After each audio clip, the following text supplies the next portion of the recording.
Особняк Дэниела Уилсона в пригороде Лондона в тот вечер сиял роскошью.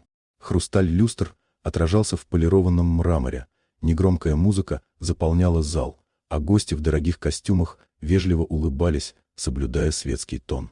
Это был помолвочный ужин, событие, которое наутро обязательно обсуждали бы таблоиды. Известный предприниматель, наконец, решил жениться. У большого окна, чуть в стороне от общего веселья, стояло инвалидное кресло. В нем сидела его дочь Эмма. Ей было 12, но взгляд казался взрослым и уставшим. Уже 3 года она не ходила, после аварии, после которой врачи уверенно сказали, что надежды почти нет. Рядом с ней крутился худенький мальчик лет 10, Лео. Он был сыном садовника, временно помогавшего на вечере. Куртка была велика, ботинки стоптаны, но в глазах читалось упрямство. Он все время возвращался к Эмме, словно что-то его не отпускало. «Ты правда никогда не встаешь?» — тихо спросил он. «Мне нельзя», — спокойно ответила девочка. В этот момент к ним подошла невеста Дэниела, София Кларк. Безупречная, холодно-вежливая, она бросила взгляд на мальчика. «Эмма, не стоит общаться с персоналом», — сказала она мягким, но жестким тоном. «Он не персонал», — тихо возразила девочка. София недовольно посмотрела на Лео и велела ему уйти. Но мальчик не сдвинулся с места. Когда к ним подошел сам Дэниел, именно Лео вдруг произнес фразу, от которой зал будто замер. «Ваша дочь может ходить». Музыка словно погасла. «Что ты сказал?» — медленно переспросил Дэниел.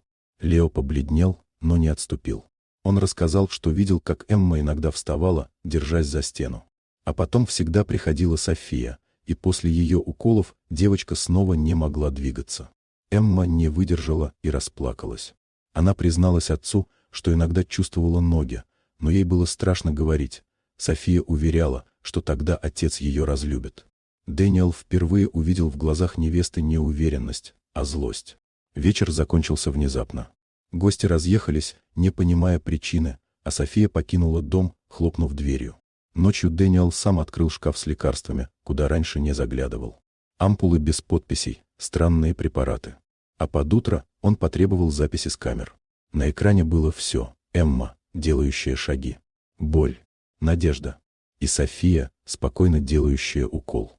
Дальше все произошло быстро. Врачи, полиция, адвокаты. Факты оказались неоспоримы. Прошли месяцы. Дом стал тише, но теплее. Реабилитация была тяжелой, долгой, но честной. И однажды Эмма сделала несколько шагов сама, неуверенно, но без поддержки. У ворот особняка стоял Лео. Его семья уезжала. «Ты спас мою дочь», — сказал Дэниел. «Я просто сказал правду», — ответил мальчик. Эмма подошла к ним с тростью и тихо сказала спасибо. Когда Лео ушел, Дэниел понял простую вещь: деньги не защищают от лжи. Иногда именно самый бедный человек оказывается самым смелым. А одно честное слово способно вернуть не только движение, но и веру в жизнь.